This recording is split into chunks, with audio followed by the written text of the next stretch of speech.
Ya, Assalamualaikum warahmatullahi wabarakatuh. Pemirsa Sultan TV, selamat pagi semuanya. Apa kabar? Mudah-mudahan dalam keadaan sehat, dan yang sedang sakit kita doakan mudah-mudahan lekas sembuh dan juga bisa beraktivitas kembali pemirsa. Seperti biasa di pagi hari ini jam 9 pagi sampai jam 10 pagi kita bersama Sultan TV di Talk Show Bincang hari ini. Nah, edisi hari Kamis ya, 5 Agustus 2021, kita akan membahas tema yang sangat menarik terkait dengan pandemi dan juga digitalisasi, di mana pandemi COVID-19 yang hampir 2 tahun mendera tanah air Indonesia dan juga dunia, ini sudah melumpuhkan berbagai sektor di kehidupan, tak terkecuali terkait dengan sektor pariwisata. Lalu seperti apa sih langkah-langkah solutif yang bisa dilakukan untuk kembali memulihkan perekonomian di destinasi dan juga di sektor pariwisata? Nah, senang sekali kita telah terhubung dengan Pak Irwan Tamrin SE Empar selaku founder and CEO Outing.id. Assalamualaikum Pak Irwan. Waalaikumsalam Sehat warahmatullahi Pak? wabarakatuh. Alhamdulillah sehat. Sedang sibuk apa Pak Irwan? Sibuk apa ya? Eh lagi banyak karena ini ya PPKM nggak bisa kemana-mana ya. Mm-mm. Jadi ngisi kesibukan di rumah. Selebihnya ya online-online kayak gini. Tetap produktif tapi ya. Harus. Harus tetap produktif. Oke. Nah, untuk pemirsa silakan nanti di segmen sebelumnya Anda bisa langsung berkomentar atau juga melayangkan pertanyaannya langsung. Nanti akan kita jawab oleh Pak Irwan di kanal YouTube Sultan TV Live dan juga sultantv.co. Dan kami ingatkan juga untuk memfollow seluruh media sosial kita di Instagram kita di @sultantv.co dan juga @beritasultantv, dan juga fanpage Facebook kita @sultantv.co dan YouTube kita sultantv.co dan juga Sultan TV Live. Baik, untuk membuka pembicaraan kita nih Pak Irwan di hari ini, mungkin sedikit boleh sekilas info dulu nih kepada teman-teman dan juga pemirsa Sultan TV yang ada di rumah. Ini si Outing.id. Outing ini bergerak di bidang apa? Apakah kemudian ada kaitannya juga dengan pariwisata? Pak Irwan, silakan. Oke, terima kasih deh. Pastinya memang kita bergerak di bidang pariwisata ya. Jadi awalnya outing.id ini adalah brand kita awalnya namanya wisatasekolah.com. Jadi wisatasekolah.com itu educational travel platform ya. Kita memprovide wisata edukasi untuk anak-anak sekolah gitu. Kemudian karena kita menang Wonderful Startup Academy waktu itu 2019, tuntutannya kan harus digital gitu. Jadi kalau kita full fokus di wisata sekolah yang lebih ke konvensional banget, lebih kuat di programnya, kita agak-agak bukan yang nggak bisa ya, tapi kita agak-agak mikir untuk bisa grab market yang lebih luas gitu. Akhirnya kita kembangkan namanya outing.id. Nggak cuma wisata sekolahnya tetap ada, tetap jalan gitu. Cuma nggak hanya ngomongin apa namanya study tour atau educational program gitu ya. Kita ada nge-grab market yang experiential tourism gitu, dan juga kita masuk ke ranah digital gitu kan, produk-produk digital. Nah, jadi akhirnya jadilah outing.id ini. Nah, belakangan kita mau coba bantu teman-teman di desa wisata untuk mereka juga sama-sama mengembangkan digital. Kalau kita push mereka untuk berkembang kan agak susah. Jadi kita sebagai mitranya, kita kerjasama dengan mereka untuk kita bantu digitalisasi. Ternyata pandemi gitu ya. Tapi nggak menyurutkan niat kita. Sempat mulur memang karena rencana awalnya outing itu di Januari 2020 ya. Di Januari 2020 sempat ke-pending karena pandemi, akhirnya di akhir tahun 2020 kita udah bisa launching program Running. digital kita dan sudah Mhm. digunakan di beberapa destinasi di Indonesia. Oke. Nah, Pak Irwan, ini hal yang cukup menarik juga bahwa tadi di segmen di sebelumnya juga kita sudah bilang bahwa pandemi COVID-19 ini mendera sudah hampir 2 tahun begitu. Seperti apa kemudian saat ini sektor pariwisata? Apakah kemudian menjadi salah satu sektor yang juga sangat terdampak dari pandemi COVID-19, Pak Irwan? Betul.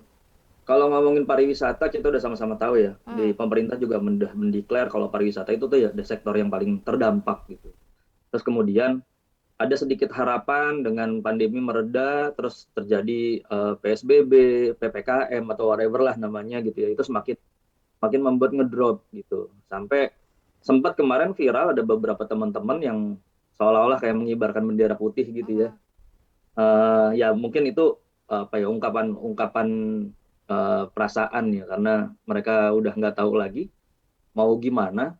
Dari informasi yang saya dapat, mungkin sekitar 80-90% teman-teman di travel agent, pelaku pariwisata tuh sekarang udah gulung tikar atau Mhm. minimal mereka pivot ya, bergeser ke industri yang lain. Nah, itu juga sempat sempat saya alami ya, begitu kita pandemi di pertengahan tahun 2020, sempat ada opsi untuk kita freeze dulu, kita untuk pivot dulu pindah ke yang lain. Tapi saya khawatir malah kita susah nanti memulainya. Mhm. Nah, akhirnya waktu itu kita mulai dengan virtual tour ya, kita termasuk provider yang mengawali tren virtual tour di Indonesia. Jadi ada lagi perkembangan dan sekarang trennya udah mulai turun lagi, tapi pasti akan selalu ada inovasi lah, inovasi, strategi, apa namanya, kreativitas teman-teman yang masih bercoba untuk bertahan ini untuk bisa bisa tampil. Sementara yang lainnya kita juga tidak bisa salahkan, mungkin bergeser ke aircraft atau bergeser ke kuliner. Ya, walaupun masih inline di pariwisata, tapi kita coba coba bertahan dulu lah. Mudah-mudahan bisa segera selesai aja. Mhm, amin. Gitu, Mbak Meskipun Dea. ya kita juga tidak tahu PPKM sampai kapan begitu ya Pak Irwan ya. Betul. Iya. Mm-mm. Ya, karena terus diperpanjang dan lain sebagainya. Nah, kalau dipresentasikan Pak Irwan, berapa banyak sih kemudian para pelaku pariwisata yang kemudian beralih ke sektor lain atau juga mungkin tadi mengalami gulung tikar? eh Data validnya, realnya semua saya belum belum dapat ya. Tapi Mhm. dari beberapa teman-teman asosiasi itu ada yang sudah sampai 85%, ada yang sudah sampai 90%, sudah belok gitu. Atau saya lihat dari teman-teman yang let's say katakanlah di grup ya, di grup atau biasa di networking kita gitu. Itu hampir hampir 80% itu udah pindah, bergeser, beralih. Dia beralih ke industri yang lain. Walaupun pariwisatanya bukan dimatikan ya, Mbak Dea, tapi Ya. di apa ya, di freeze gitu ya. Nah, kemarin makanya begitu orang udah mulai berwisata, apalagi ada sempat kelonggaran ya, boleh berwisata gitu Mhm. kan, pas habis Lebaran, mulai tuh di grup-grup tuh rame-rame, udah mulai jual ini, jual itu, nawarin ini, program staycation dan lain-lain. Tapi again tiba-tiba ya masih naik turun ya. Makanya kayaknya nggak ada solusi lainnya untuk kita main yang konvensional selain lewat digital. Kayaknya Mhm. begitu, Mbak Dea. Ya, selain digitalisasi ya. Kalau misalnya memungkinkan tidak sih Pak Irwan, atau barangkali ada juga teman-teman ya pelaku pariwisata yang pemilik destinasi wisata yang menerapkan misalnya 50% dari kuota dan juga dengan protokol kesehatan yang ketat atau seperti apa Pak Irwan? Nah, ini yang menarik nih. Jadi waktu waktu saya berencana membuat sistem digitalisasi dari destinasi ini dalam bentuk reservation system ya kita buat. Saya sebenarnya terinspirasi, bukan terinspirasi ya. Saya ingat ketika kejadian tsunami di Anyer ya, Anyer Carita ya waktu Krakatau akhir 2018. Itu banyak sekali korban. Saya ditanya ada wisatawan saya apa enggak yang lagi jalan-jalan ke sepanjang situ, Hmm, tapi saya nggak punya datanya, kebetulan memang saya nggak ada tamunya. ya. Nah, itu kan jadi keganjel juga, gimana caranya kita bisa tahu secara real time jumlah kunjungan wisatawan di sana seperti apa. Nah, satu-satunya cara kita harus punya visitor management, dan nggak mungkin dilakukan secara manual, karena itu capek banget. Tapi kalau digital kan kita bisa tahu, nggak mesti nelfon dulu ke sana, nggak mesti datengin dulu ke sana untuk tanya berapa jumlah wisatawannya, tapi di genggaman kita aja kita bisa tahu. Nah, itu udah kita mulai mulai pikirkan untuk bisa membuat seperti itu, dan arahnya juga ke kemudahan transaksi, nanti ke akuntabilitas keuangan gitu juga terlihat. Tapi ternyata begitu pandemi, apa mau dikata gitu ya, nggak bisa. Nah, uniknya pandemi itu justru membawa kita ke suatu hal yang baru. Mhm. Semua orang jadi melek digital, mau nggak mau sekarang. Buktinya Ya. kita sekarang lewat Zoom. Tadinya kan orang nggak kenal yang namanya Zoom, gitu ya. Dulu orang ogah untuk video conference karena sedikit-sedikit perlu video conference gitu. Terus belum teknologi-teknologi yang lain yang berkembang pesat justru di kita pandemi ini. Memang menurut penelitian krisis itu membawa perkembangan teknologi yang signifikan gitu. Nah, dari situ kita melihat ternyata teknologi juga bisa digunakan untuk pembatasan kuota. Contoh destinasi yang kita lakukan ya, yang kita kerjasamakan itu di Curug Lewi Bumi, Mhm. itu tujuannya memang carrying capacity. Kita bisa bisa stop kunjungan di sana itu dengan 50%. Walaupun arealnya besar ya, luas tanahnya itu 7 hektar, tapi yang Ya. kita optimalkan baru sekitar belum sampai 2 hektar. Daya tampungnya dengan 2 hektar itu sebenarnya bisa 1.000 orang lebih, tapi kita Mhm. batasi sampai 500, dan itu tercapai. Makanya begitu waktu habis Lebaran kemarin, tempat lain kan ya di TV ramai banget ya, Mhm. wilayah-wilayah Banten tuh Ya. sampai ditutup sama gubernur gitu ya. kita tetap aman. Kenapa? Karena kita pakai carrying capacity dan kita ada tracingnya. Setiap wisatawan yang datang hasil reservasi, ada nama, ada usia, jenis kelamin, bahkan domisili dengan nomor telepon, Mhm. yang kita bisa tahu kalau if something happen terjadi gitu. Ya. Jadi semuanya terdata secara digital. Gitu Mbak Oke. Dea. Dan bisa juga di-tracking kalau misalnya ada sesuatu hal yang terjadi seperti misalnya Betul, terpapar COVID-19 dan lain sebagainya begitu ya, Pak Irwan ya? betul, harapannya seperti itu. Betul. Oke. Nah, kemudian berapa banyak kemudian para pelaku pariwisata di Provinsi Banten khususnya yang sudah mulai ditularkan virus digitalisasi ini oleh Pak Irwan? Oke. Yang pertama pastinya Curug Lewi Bumi ya. Kemudian Mm-mm. saya sempat share karena saya memang aktif di pegiat desa wisata di Banten ya, terutama di Kabupaten Pandeglang. Mm. Saya sempat open, terbuka, siapa saja boleh, silakan. Yang mau terlibat menggunakan program kita silakan. Eh, Paling nggak dicoba dulu bagaimana testimoninya, bagaimana rasanya, kira-kira Mhm. ada memudahkan apa enggak. Tapi ya mungkin saya nggak bisa salahkan juga karena digitalisasi itu nggak bisa kita yang push ya Mbak Dea. Ya. Artinya harus merekanya yang siap. Nah, kasus untuk Curug Lewi Bumi memang mereka yang siap. Dalam keadaan apapun mereka harus buat gitu. Walaupun tidak ada SDM, mereka Mm. cari SDM-nya untuk sampai bisa. Sampai hari ini saya ngeliat banget progresnya. Nah, untuk beberapa destinasi ada yang mereka pengen tapi ketika kita kasih nggak digunakan. Mm. Baru udah kita buatkan aplikasinya gitu. Ada beberapa yang kita sudah buat ya di luar Banten ya. Itu kayak begitu. Tapi kalau di Banten sendiri yang kita sudah fix ada itu baru dua di Curug Lewi Bumi sama konservasi terumbu karang Sukarame di Carita. Mm. Nah itu sudah itu bahkan digunakan ya ketika habis Lebaran kan didatangi petugas COVID. Ini gimana carrying capacity-nya? Mereka dengan bangga tunjukin aplikasi kita gitu ya, bahwa Mm. kita pakai ini Pak. Jadi wisatawan Ya. yang masuk terdata dan terpantau gitu masuknya akhirnya mereka tetap bisa berjalan dengan carrying capacity yang baik, nggak full seperti di pantai-pantai yang lain. Mm. Gitu. Baru dua itu. Jadi yang lain kalau misalnya mau yang berminat silakan kami open kok. Mm. Hubungi kita aja. Oke. Oke, ini menarik ya Pak Irwan. Justru ternyata yang sudah siap digitalisasi dan juga sudah menerima dan juga kesiapan dari digitalisasi tadi adalah destinasi yang nampaknya belum cukup familiar di Provinsi Ya, Banten justru ya, Pak Irwan ya. betul betul. Ya. Kemudian seperti apa sih Pak Irwan mekanismenya? Apakah kemudian para pelaku wisata yang datang ke Pak Irwan untuk meminta dibuatkan aplikasi dan aplikasinya apa namanya, Pak Irwan? Kita bentuknya bukan aplikasi yang ada Mm-mm. di Play Store ya. Ya. Karena itu ada effortnya Mbak Dea. Artinya Mm-mm. gini, contohnya ya Mbak Dea mau jalan-jalan ke pantai A, kan Ya. nggak setiap hari ke pantai A itu kan. Jadi harus download dulu kan itu effort ya. Mhm. Pertama ada usaha, kedua makan kuota, Ya. ketiga makan pulsa gitu ya, makan data. Betul. Terus space memory juga kena gitu. Nah, saya udah pikirkan itu sehingga kalau kita bikin aplikasi dalam bentuk seperti itu, buat apa aplikasi kita diinstal, di-download, habis itu di-uninstall. Hmm. Kan bikin capek doang. Akhirnya kita bentuknya web apps. Jadi kita kirim link Oke. atau kita kirim QR code, mereka tinggal scan langsung masuk ke link kita. Mm-mm. Nanti mereka tinggal ngisi link itu, data-data yang dibutuhkan untuk kunjungan bisa isi ke sana, tinggal mereka pilih destinasinya mana yang mereka inginkan. Itu ada beberapa pilihan, ada paketnya kalau misalnya memang sudah dipaketkan gitu ya. Tapi umumnya kita coba di tiket masuk dulu karena membiasakan destinasi untuk dia terbiasa digital gitu ya. Mm-mm. Setelah mereka masuk semua datanya lengkap, mereka akan dapat QR code gitu. Ya. Nah, ketika datang ke destinasi yang dia bawa cuma QR code itu aja, dia nggak bawa lagi tiket sobek dan lain-lain segala macam. Hmm. Nah, kemudian kita buatkan lagi aplikasi. Nah, itu benar aplikasi, tapi kita tidak tampilkan di Play Store juga untuk scannernya mereka. Jadi setiap destinasi beda scanner. Nah, ketika wisatawan datang tinggal di scan, masuk ke database, disitulah ada keluar notifikasi selamat datang di kawasan wisata ini. Baru Hmm. wisatawan boleh masuk. Itu Mbak Dea. Wah, ini sangat menarik sekali nih Pak Irwan ya. Tentunya ini menjadi kita berharap bahwa ini menjadi salah satu solusi di tengah PPKM dan juga di tengah pandemi COVID-19 yang juga masih mendera di Provinsi Banten begitu Pak Irwan. Nah, Betul, betul. iya betul. Nah, kalau yang lain sendiri seperti apa Pak Irwan? Apakah ada yang cukup responsif dan kemudian mencoba PDKT begitu kepada Pak Irwan untuk meminta dibuatkan juga aplikasinya atau seperti apa Pak Irwan saat ini?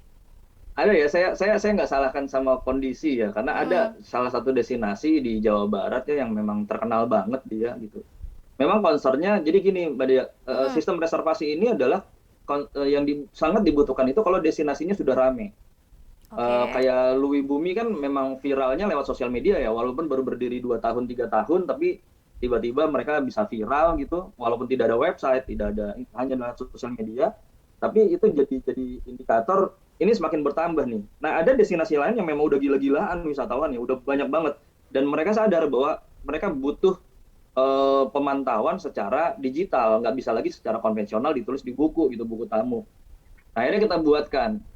Tapi menurut saya salah satunya membuat mereka kurang semangat sehingga tidak digunakan aplikasi ini karena mereka capek ya. Begitu mereka mau dengan semangat nge-share, tiba-tiba nggak bisa berkunjung, Mm, tiba-tiba dibatasi. Akhirnya kadang dipakai, kadang enggak. Nah, jadi saya tidak bisa menyalahkan seperti itu. mm. Tapi buat teman-teman yang memang pengen banget, kita perlu nih digital. At least ya kalau bukan kita mulai sekarang, kapan lagi gitu ya. Betul. Atau bisa juga dijadikan branding. Mumpung kita masih dari nol, kita belajar digital sekalian, kita bikin semua proses digital. Kita bisa bahkan kita lakukan pelatihan buat mereka, bagaimana mereka terbiasa. Karena memang fokusnya kita ke teman-teman di destinasi desa wisata ya, maksudnya Mm, rural area gitu ya. Karena gimana coba mereka mau belajar digital, ya. aksesnya aja susah gitu. Kita push mereka untuk bisa jadi developer kan juga nggak mungkin. Mm, mm, mm. Kayak gitu Iya, Mbak Dea. betul dan cukup waktu apa butuh cukup waktu yang panjang juga begitu Pak Irwan ya. Oke, ini menarik sekali dan saya juga penasaran apakah kemudian ada hal-hal yang nantinya ke depan barangkali yang nantinya akan dikerjasamakan dengan dinas terkait dan juga pemerintah Provinsi Banten, Pak Irwan. Tapi ditahan Baik. dulu jawabannya, kita harus jeda dulu Pak Irwan ya. Kita tahan dulu, nanti jawabannya pemirsa usai jeda berikut tetap bersama kami dalam talk show Bincang hari ini.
Baik, terima kasih pemirsa Sultan TV Anda tentunya masih bersama kami dalam talk show Bincang hari ini. Kita harus tetap semangat mungkin sambil menikmati sarapan Anda dan juga kopi atau teh ya ditemani saya dan juga Pak Irwan Tamrin SEM Par selaku founder dan CEO Outing.id. Nah, sedikit Pak Irwan, kalau misalnya pemirsa pengen tahu juga Outing.id kemana kita harus berkunjung?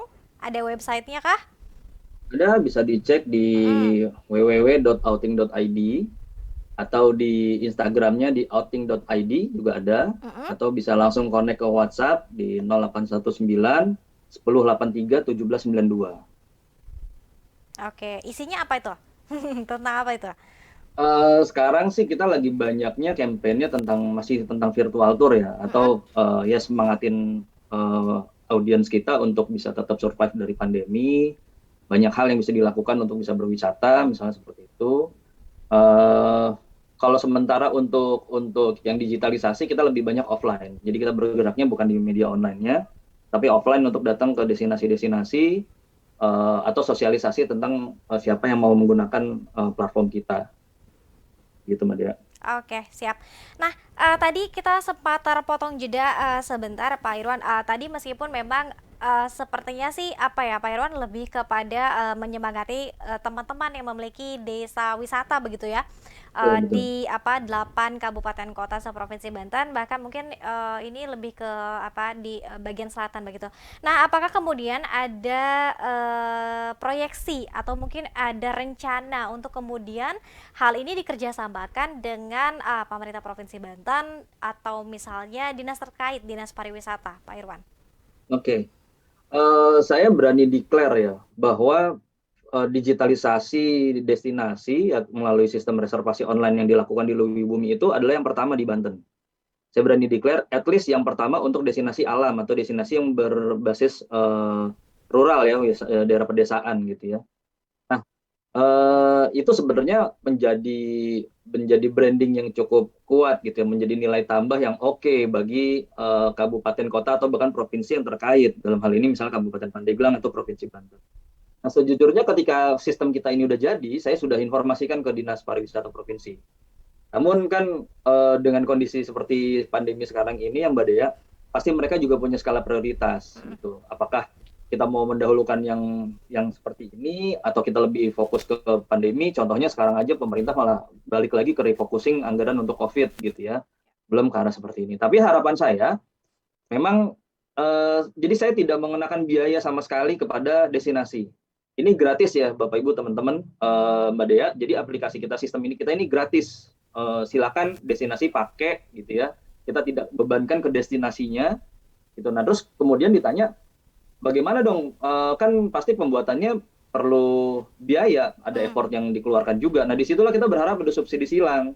ya. Ada dinas pariwisata atau lembaga komersil ya, pihak swasta yang ingin menggunakan sistem reservasi kita, baru itu dikenakan biaya secara profesional. Contohnya, begitu kita tawarkan ke kabupaten di luar Banten ya, di Jawa Tengah, Hmm, mereka tertarik. Kita masih proses bridging ke mereka untuk kita dicoba ke beberapa desa wisata unggulan. Jadi setiap kali wisatawan yang datang ke desa tersebut terpantau oleh si dinas pariwisata ada berapa wisatawan yang hadir gitu. Karena bisa ya. dibikin real time ya. Hmm, Tinggal masuk ke dashboardnya saja. Nah, harapannya seperti itu. Jadi karena kita nggak bisa bebankan ke teman-teman di desa wisata atau di destinasi yang sifatnya berbasis pemberdayaan masyarakat, kita subsidi silangnya dari swasta atau dari pemerintahan. Namun sampai saat ini ya kita masih mencoba untuk menuju ke sana. Mudah-mudahan setelah nonton bincang hari ini talk show ya. di Sultan TV jadi ada yang berminat. Wah, amin, amin. Atau barangkali Pak Irwan ada arah untuk mendekati teman-teman di PHRI begitu ya, Perhimpunan Hotel dan juga apa Restoran Indonesia, Banten. Boleh, boleh, boleh. Bisa, karena Ya. secara prinsip reservasi ini kan nggak hanya ke destinasi ya. Misalnya untuk Mm-mm. reservasi restoran, bisa apa Ya. enggak ya? Tentunya harus kita modifikasi dulu. Mm. Sehingga mereka bisa kalau misal mau, karena ada pembatasan, nggak boleh makan di tempat harus dengan kuota 50% Mm. misalnya, bisa saja kita create. Jadi mereka ketika mendaftar gitu ya, mungkin bisa didapatkan jamnya jam berapa, Mm-mm. atau kalau misalnya saat itu mereka pengen datang on the spot, maaf tidak bisa karena sudah full. Begitu begitu ada tersisa berapa kursi untuk mereka bisa masuk, seperti itu bisa saja kita buat Mm-mm. seperti itu. Oke. Wah, ini menarik sekali nih Pak Irwan ya. Oke, nah kalau misalnya mungkin pemirsa Sultan TV yang barangkali juga masih awam, belum tahu seperti apa virtual tour atau virtual wisata itu, Pak Irwan seperti apa sih? Apakah kemudian kita diajak berjalan-jalan kemudian dengan seperti kita menonton apa video YouTube misalnya atau seperti apa? Ini menarik ya virtual Hmm, tour ini ya, karena waktu itu kita gabut ya, lagi gabut, hmm, bingung banget nih awal-awal pandemi nggak bisa jalan-jalan, sampai waktu itu saya sempat diminta oleh Kemenpar untuk mensosialisasikan tentang virtual tour. ya.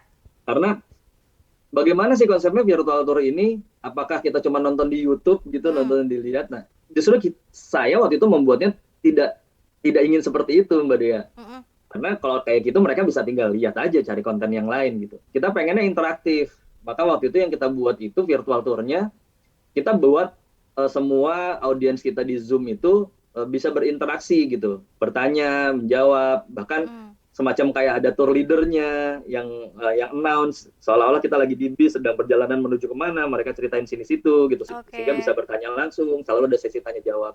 Dan di beberapa kesempatan kami bikin live experience juga gitu. Jadi kalau kita datang ke sentra batik, nanti teman-teman peserta kita itu kita ajak membuat batik di rumah masing-masing gitu. Hmm. Jadi kekuatannya itu memang di experiential yang dilakukan sama engagement ya. Jadi ada kegiatan yang dua arah yang nggak cuma menonton, hanya menonton saja atau bahkan mendengarkan saja. Jadi ada live activity yang bisa kita lihat lakukan. Dan belakangan juga kita buat ada live reportnya. Jadi contoh waktu kita bikin virtual tour ke wilayah serem gitu ya, urban legend gitu, itu ada tim kita yang datang ke lokasi horor tersebut gitu, Mm-mm. merekam memperlihatkan lewat HP secara live gitu, ada apa yang terjadi saat itu di sana gitu. Mm-mm. Nah Mm-mm. itu juga bisa bisa menunjukkan virtualnya itu jadi bukan cuma nonton. Ya. Memang virtual tour itu tidak bisa menggantikan tour aslinya, tapi Mm-mm. at least paling nggak dari hasil penelitian saya, karena ada beberapa artikel yang sudah saya terbitkan, paling tidak mengobati lah kerinduan kita untuk jalan-jalan. Itu yang pertama. Yang kedua, bisa kita jadikan sarana survei sebenarnya Mm-mm. buat pemasaran ya. Kalau buat destinasinya buat pemasaran, terus buat wisatawannya survei sebelum saya datang beneran ke sana, saya cari tahu dulu lihat virtual tuh. Kayak gitu sebenarnya Mbak Dea. Oke, dan guide-nya uh, uh, misalnya pesertanya ini kan virtual secara Zoom. Tapi kalau Ya, untuk guidance-nya ini ada di lokasi langsung, Pak Irwan. ada dua macam. Ada yang Mm-mm. modelnya dia tetap di tempat ya. Ya. Tapi kita selalu ambil guide-nya itu kita nggak mau apa ya. Kita appreciate teman-teman yang sudah berbuat. Jadi guide kita pasti orang-orang dari HPI ya. Kita dari HPI. Mm-mm. Kemudian kita juga libatkan Ekraf, Mbak. Jadi Ya. kalau jalan-jalan kan biasanya kita ada belanja oleh-olehnya ya. Mm. Nah, kita buatkan katalog juga. Kita bikin oleh-oleh, terus kita share ke teman-teman di daerah. Kita misalnya lagi berkunjungnya ke Jawa Barat gitu ya, terus katalog oleh-oleh Jawa Barat yang kita bisa secara live memesan gitu. Mm. Apa aja ekrafnya, oleh-olehnya nanti diantarkan via paket. Gitu. Jadi kita Mm. libatkan banyak pihak untuk bisa terlibat sama-sama survival lah intinya. Mm. Dengan segala macam biar tetap berdaya begitu ya Pak Irwan ya. Oke. Jadi ada yang di belakang ini, ada yang di belakang tetap di tempat, ada Mm-mm. beberapa kegiatan yang kita live di lokasi. Oke. Nah, sudah berapa kali Pak Irwan melakukan virtual virtual destinasi wisata ini sudah berapa kali dan apakah nantinya akan membuat lagi? Kalau berapa kalinya udah nggak kehitung banyak banget ya Mbak Dea, Banyak banget. apalagi Oke. waktu awal-awal ya. Ya. Cuma waktu awal-awal kita banyak virtual open virtual tour gitu istilahnya ya. Mm-mm. Open virtual tour buat umum, silakan bergabung dengan biaya sekian gitu ya. Mm-mm. Nah, tapi sekarang ini semenjak di 2021 kita lebih fokusnya balik lagi ke sekolah. Gitu. Jadi kita share informasinya ke sekolah. Akhirnya kita buat konten yang virtual tour yang memang spesifik tematik edukasi gitu ya dan experiential. Lebih banyak ordernya pemesanannya dari sekolah. Gitu. Kita buatkan programnya. Jadi based on request lah sekarang. Kita nggak bikin yang open lagi yang untuk umum. Oke. Oke, ini menarik sekali ya. Oke, Pak Irwan, kita mungkin sedikit melihat YouTube kita. Ini sudah ada banyak juga nih yang bertanya kepada Pak Irwan. Barangkali sedikit juga ya. Tadi mungkin sudah disinggung di awal sih sebetulnya. Apakah pentingnya teknologi dalam sektor pariwisata itu, Pak Irwan? Oke, saya selalu bilang bahwa digitalisasi teknologi itu adalah keniscayaan, Mbak Dea. Mm-mm. Cepat atau lambat, kita akan masuk ke sana. Itu cuma masalah waktu. Kita mau Mm-mm. memutuskan hari ini atau kita mau memutuskan 3 tahun yang akan datang, misalnya kayak gitu. Contohnya seperti ini. Dulu orang tua kita ketika ditawarin smartphone, dia nggak mau. Ya. Masih ingat nggak, Mbak Dea? Mm-mm. Dia milih apaan lah, ribet, mendingan pakai handphone yang bisa dipijit-pijit aja, gitu kan? Betul. Lebih gampang mencetnya. Tapi hari ini mereka semua kepatri sama yang namanya smartphone, sibuk aja main game atau main yang lain gitu ya. Mm-mm. Nah, itu salah satu bentuk keniscayaan menurut saya.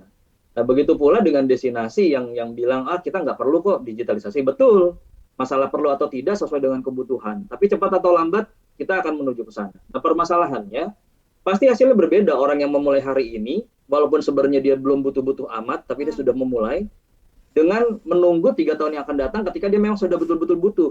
Gitu, minimal ada gagapnya dulu, ada kagetnya dulu, atau terbiasanya seperti itu.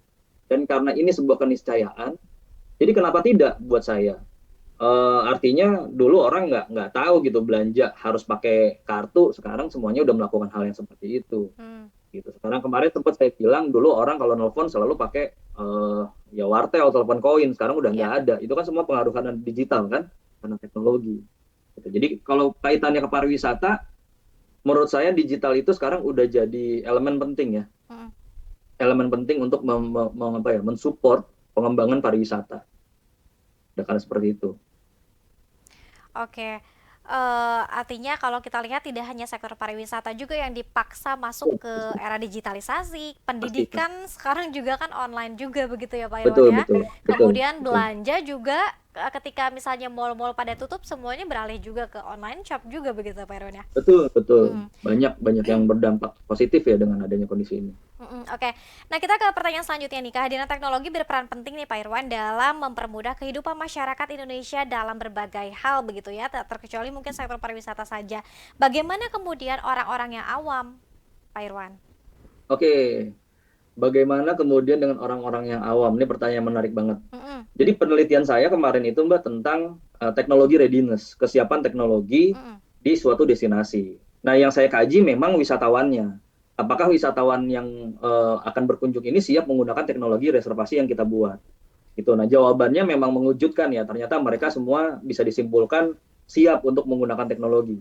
Tapi ketika saya proses penelitian itu ada satu yang nggak boleh saya pandang sebelah mata. mm-mm, Ternyata yang lebih sulit untuk melihat kesiapan itu adalah destinasi. Maka menurut saya perlu sampai diledekin harus dibuat penelitian lanjutan gitu ya tentang apakah destinasinya ini siap untuk menerima teknologi tersebut gitu, mm-mm. bukan masalah wisatawannya. Dari mana maksud dilihat siapnya? SDM-nya Mbak Dea. Iya. Kesiapan mereka untuk memulai bergeser berpikir tentang menggunakan sesuatu yang bersifat digital itu pertama. Kedua, keterbatasan pengetahuan dan wawasan mereka baik secara praktek pelaksanaan atau secara akademis misalnya gitu ya. Nah, contohnya di Lui Bumi ya ini unik ya, kasus unik buat saya. Mm-mm, Petugas petugas di tiket booth-nya itu adalah orang yang ya bisa dibilang gagap teknologi gitu ya. Tapi kita nggak punya pilihan karena kita mau berdayakan masyarakat gitu.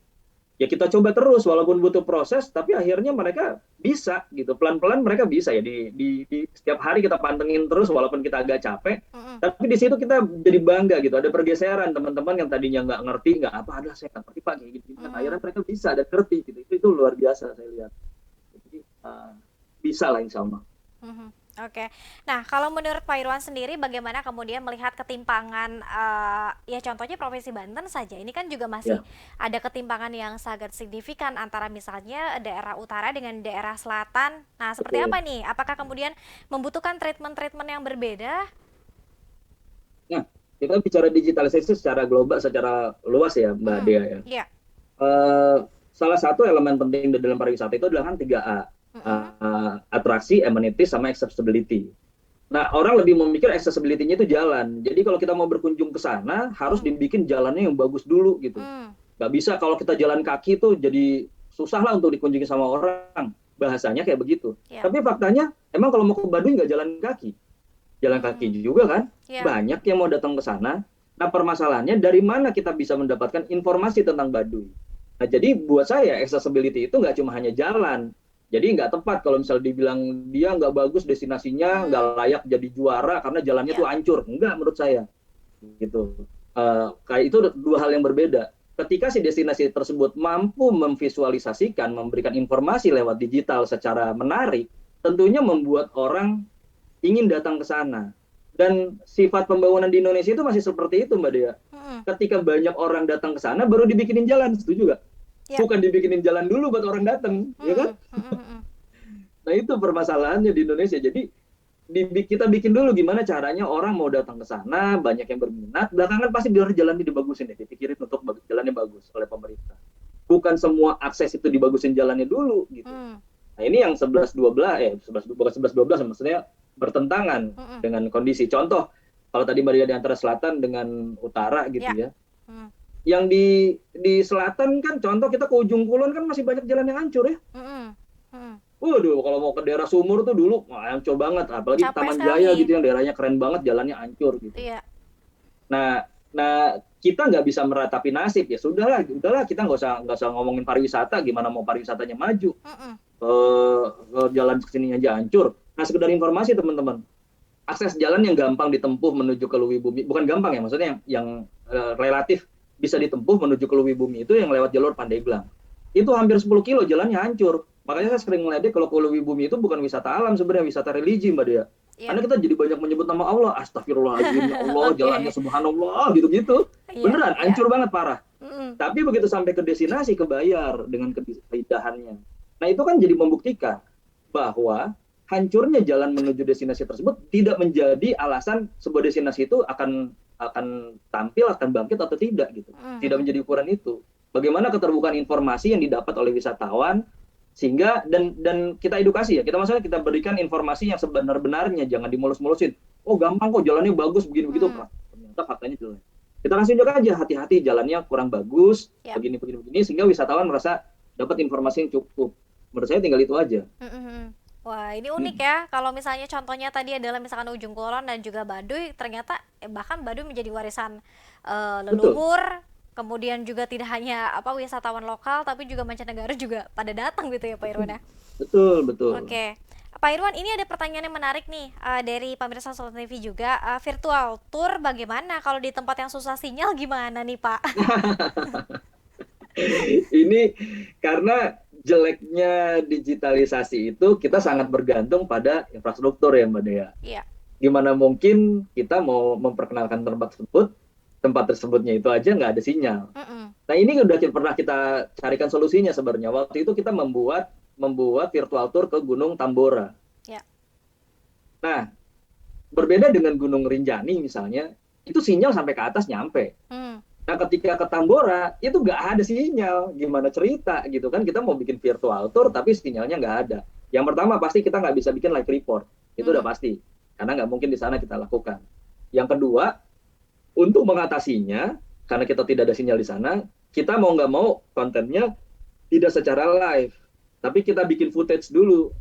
Kita buat dulu, jadi kita rekam dulu. Nah, kita bawa wisatawan secara live misalnya, menggunakan Google Street View atau menggunakan aplikasi yang lain untuk kita bisa tahu seperti apa gambarannya ke sana. Begitu sampai di sana mau nggak mau kita setelkan, kita tayangkan yang video footage tentang perjalanan menuju ke sana. Itu jadi solusinya ya. Sekaligus jadi rekomendasi buat Mm. dinas terkait Ya. gitu bahwa ternyata tidak semua spot bisa dijangkau konten 360. Sebenarnya teman-teman kalau pengen tahu live-nya, ini bukan dalam artian live-nya kita harus live report di sana ya, teman-teman. Yang dimaksud dengan virtual itu bukan seperti itu aja. Itu sama kayak siaran TV live jatuhnya, Mm-mm. gitu.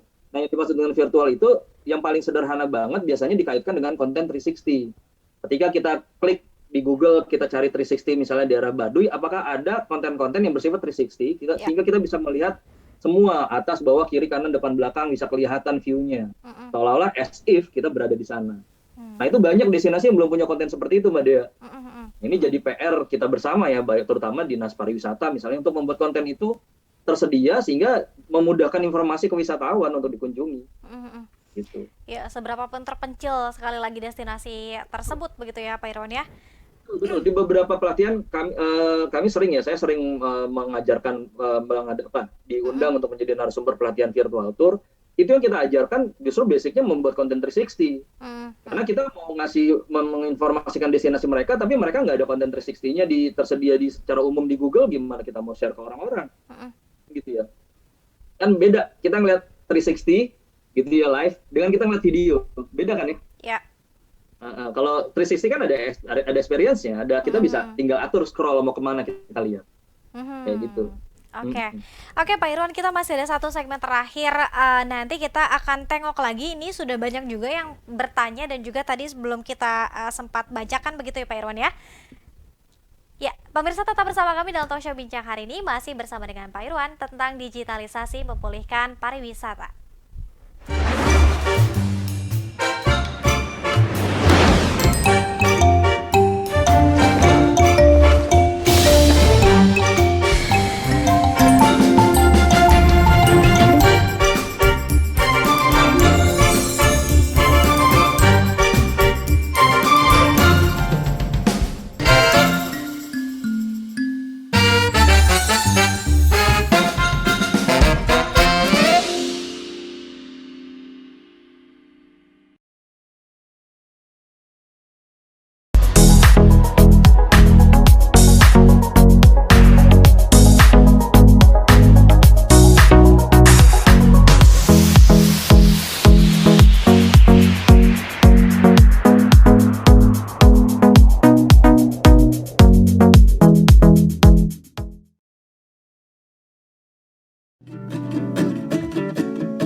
Pemirsa, kita masih bersama dalam Talkshow Bincang hari ini dan kita ingatkan kembali untuk memfollow seluruh media sosial kita di Instagram @sultantv.co dan juga @beritasultantv, fanpage Facebook di sultantv.co dan juga YouTube kita sultantv.co dan juga Sultan TV Live untuk mengupdate informasi seputar nasional dan juga Provinsi Banten dan juga memantau program-program yang disajikan oleh Sultan TV begitu ya. Kita masih bersama Pak Irwan nih pemirsa, kita juga masih bicara soal digitalisasi untuk memulihkan sektor pariwisata di terjangan pandemi COVID-19. Ini masih ada beberapa pertanyaan nih Pak Irwan. Ini ada pertanyaan menarik sekali Pak Irwan ya, ada lucu nih. Dari Kang Jaludin Udin, memanfaatkan media digital untuk kemajuan pariwisata. Lalu untuk siapa Pak nanti kalau destinasinya sudah maju? Oke, ini Kang Jalal dari Genpi nih, Ketua Genpi Banten ya. Mm, Eh, saya sering ngobrol sama Kang Jalal ya gitu ketika kita bicara digitalisasi untuk destinasi. mm, Kemudian kalau destinasi maju, manfaatnya buat siapa? iya. Gitu ya. Nah, yang pertama manfaatnya pasti buat destinasinya itu sendiri ya. Dengan dikunjungi, tentu akan semakin banyak income yang didapatkan. Ini implikasinya ke perekonomian ya. Apakah digitalisasi bisa memulihkan ekonomi? Jadi kita jadikan digital itu sebagai tools untuk memudahkan wisatawan, kemudian si destinasi dapat manfaat. Mm, Cuma kalau kita bicara secara global gitu ya, saya lebih suka. Bukan saya nggak suka ke destinasi yang sifatnya swasta, bukan. Gitu. mm, Karena kalau ngomongin bisnis ya pasti tentu itu sama baiknya. ya. Tapi saya lebih suka ke destinasi yang sifatnya community based. Ketika kita mampu mengangkat destinasi yang memiliki community base ya, maksudnya destinasi yang lebih melibatkan peran masyarakatnya banyak gitu. Contohnya di ISTA 2019 ya, saya ingat ada itu milik pribadi. Mm, Tapi keterlibatan masyarakatnya banyak di situ Mbak Dea, sehingga dia bisa dapat apresiasi di Indonesia Sustainable Tourism Award misalnya ya. gitu. Nah begitu pula dengan destinasi lain, ketika dia mau melibatkan banyak banyak warga sekitar untuk terlibat, minimal jadi karyawan. Kedua, minimal jadi freelancer ketika wisatawan banyak. Atau ketiga, minimal jadi ada yang buka warung gitu ya, ada yang bikin ojek gitu, atau ada yang mungkin sewa ini itu segala macam, parkir misalnya. Nah, ketika kita bisa membuat seperti itu dengan bantuan teknologi digital, Mm, pasti efeknya banyak. mm, Banyak pihak yang bisa merasakan ya. dengan adanya kehadiran destinasi tersebut. Walaupun mereka nggak secara sadar, oh ini karena digital, enggak. Mereka tahunya si destinasi tersebut bikin kita punya punya banyak banyak kesempatan gitu ya. Tapi lagi-lagi perlu pemahaman yang luar biasa antara si destinasi dengan si warga, karena tidak jarang si warganya yang merasa malah, wah itu kan destinasinya jadi maju karena ada di wilayah kita. Oh itu harus ngasih sesuatu ke kita. Nah, malah modelnya kayak gitu. Nah Mm, itu jadi itu sebabnya perlu pemahaman bahwa kita sama-sama bisa mengoptimalkan di sini melalui sektor pariwisata. mm, Jangan secara mudah mau dapetin ikannya, jangan. Ayo kita bangun sama-sama, kita bikin kailnya, terus kita buat semua orang punya kail. Setelah udah ada kailnya, terserah mau dapetin ikan berapa, terserah karena udah punya kailnya masing-masing kan. mm. Gitu, jangan maunya disuapin terus. Oke, oke. Kita ke pertanyaan selanjutnya Pak Irwan. Ini ada pertanyaan dari Pak Samani. Virtual tour sama Google Earth yang 360 bedanya apa, Pak Irwan? Eh, Kalau dari beberapa literatur yang ditemukan, kalau Bapak mulai pasaman cari gitu ya, virtual tour itu kan perjalanan wisata yang dilakukan secara virtual Mm-mm. gitu. Nah, secara virtual itu artinya tidak dilakukan secara langsung ya, tapi kita melihat media gitu. Entah kita melihat secara di laptop gitu ya, kita lihat atau di handphone gitu. Nah, kemudian biasanya platformnya atau bentuknya yang digunakan adalah konten 360. Contohnya kayak gini, Mm-mm. sebenarnya virtual tour 360 ini sudah tren dilakukan sebelum pandemi. Cuman orang banyak yang nggak tahu Mbak Dea. Ya. Contohnya gini, di tahun 2018, 2017, 2018 ya, itu beberapa museum di Eropa itu sudah memperkenalkan virtual tour. Jadi kita masuk ke websitenya dia, terus ada menu virtual tour, kita Mm-mm. tinggal klik, kita bisa ngelihat kayak semacam kita ngeliat Google Street View ya. Mm, Kita mm, maju, terus itu bisa lihat kiri kanan ada apa aja di dalam museum itu. mm-mm. Sehingga jadi panduan kita sebelum kita datang melihat aslinya, karena kan berbeda ininya dong, berbeda esensinya ya. Ya, Berbeda rasanya kita ngelihat yang asli sama kita ngelihat di layar seperti betul. ini. Nah, itu sudah ada yang memulai di Eropa. Begitu pandemi, jadi heboh karena kan ditutup ya, nggak bisa datang. Mereka jadi berlomba-lomba bikin konten virtual 360, Mhm, virtual tour dalam bentuk konten 360 untuk memudahkan wisatawan agar tetap berkunjung walaupun nggak bisa datang secara live. mhm, Jadi perbedaannya di situ sih sebenarnya antara platform sarananya sama ini kegiatannya. Jadi virtual tour untuk kegiatan, konten 360 itu adalah sarananya atau mhm, platformnya kayak gitu. mhm, mhm. Oke, Pak Irwan, kita ke pertanyaan selanjutnya ya. Pesan apa kemudian untuk teman-teman para pelaku pariwisata di saat pandemi saat ini yang mungkin juga yang sudah mulai putus asa atau misalnya lesu atau misalnya memilih tutup dan lain sebagainya, Pak Irwan? Ini pengalaman pribadi ya. Mhm, Kalau menurut saya sih jangan pernah berhenti untuk berinovasi ya. Terus kalau inovasi itu sifatnya ke diri kita sendiri. Terus jangan cepat puas merasa apa yang kita buat itu sudah paling keren gitu, mhm, paling oke sehingga kita tidak mau melihat apa yang orang lain punya gitu. Jadi mulai dengan kolaborasi. Saya selalu bilang ada 3C gitu ya. Connect dulu, pertama kita harus paham dulu apa yang lagi kita kerjakan. mhm, Kedua, kita berkontribusi dulu, berkontribut. Kita mau berbuat sesuatu terhadap apa yang ingin kita kerjakan itu dengan cari tahu info-infonya. Yang ketiga itu kolaborasi. Jadi kita tahu nih kita punya keterbatasan. Contohnya gini, saya punya aplikasi tapi saya nggak punya destinasi kan, Mbak Dea? mhm. Kan gitu. Teman-teman punya destinasi tapi nggak punya teknologi misalnya, kita Iya, kerjasama. Apa yang manfaat yang bisa kita dapatkan bersama? Karena dengan cara seperti itu, semakin banyak kita berkolaborasi, itu makin banyak kesempatan yang bisa dilakukan. Rezekinya itu kan datangnya dari mana-mana saja. Tugas kita mhm, cuma usaha, kan betul. gitu ya. Nah, setelah kita usaha ya, insya Allah yang di atas itu ngelihat dari usaha kita gitu. Mhm, mhm. Insya Allah nggak mengkhianati ini ya, hasilnya nggak Hasil? mengkhianati usahanya gitu ya. Iya. Kayak gitu sih. Oke, jangan loyo, jangan putus asa ya, Pak Irwan ya. Iya, terus betul. Oke. Baik, terima kasih banyak Pak Irwan Tamrin yang sudah banyak sekali berbagi dan juga menginspirasi dan juga mudah-mudahan ini menjadi suntikan semangat juga bagi para pemirsa Sultan TV dan juga para pelaku destinasi wisata di Provinsi Banten khususnya ya untuk kemudian go digitalisasi meskipun memang ini juga masih butuh kerja keras untuk terus mensosialisasikan dan juga memperkenalkan digitalisasi. Terakhir Pak Irwan, apa yang ingin disampaikan kepada pemirsa Sultan TV dan juga mungkin para pelaku pariwisata saat ini? Silakan. Oke, mungkin pesannya begini teman-teman. Saya juga bukan orang teknologi banget gitu ya. Saya juga punya keterbatasan. Tapi ketika kita mau mencoba, banyak cara untuk kita bisa mendapatkan informasi itu. Terus ketika kita dapat informasinya, misalnya saya lewat Google atau dengan acara hari ini kita menonton di Sultan TV, dapat informasinya, jangan sungkan untuk make engagement ya. Jangan sungkan untuk bisa terhubung dengan siapapun itu, misalnya dengan kita misalnya, untuk kita coba lihat membuat sesuatu yang berbeda. Kalau tadinya kita coba itu aja, kita coba yang berbeda. Wah, boleh dicoba nih. Yuk kita kita coba. Apalagi sifatnya bermanfaat gitu ya. Nah, dari situ kita nanti akan bisa lihat and see what happen gitu. Just do your best. Berbuat yang terbaik aja and let Allah do the rest gitu ya. Nanti habis itu kita lihat Allah ngasih jalannya ke arah mana. Kalau saya sih prinsipnya kayak gitu. Insya Allah apa yang kita lakukan nanti akan pelan-pelan terbuka. Amin. Oh, kesini, kesini, kesini, sini, sehingga kita bisa dapetin dan kita bisa survive dari kondisi ini. Mm. Itu, Mbak Dea. Amin. Nah, semoga dibukakan jalan meskipun tidak di jalan Betul. A, ada jalan B, jalan C dan lain Betul. sebagainya ya Pak Irwan ya. Jangan pernah berhenti intinya, Ya. betul. Baik, terima kasih sekali lagi Pak Irwan. Sehat selalu. Amin, amin. Ya, dan juga untuk teman-teman pariwisata juga nih ya, tetap semangat begitu ya Pak Irwan ya. Amin. Oke, terima kasih pemirsa dan juga terima kasih Pak Irwan Tamrin SCM Par selaku founder dan juga CEO outing.id.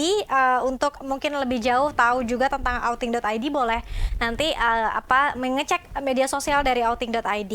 Dan mudah-mudahan pemirsa pembicaraan kita memberikan manfaat dan juga memberikan inspirasi dan juga semangat untuk kita semua meskipun pandemi masih belum berakhir, PPKM juga masih diperpanjang. Namun kita tadi yang sudah disebutkan juga dan sudah disampaikan juga oleh Pak Irwan adalah jangan putus asa tapi kita tetap bersemangat dan juga tetap berusaha.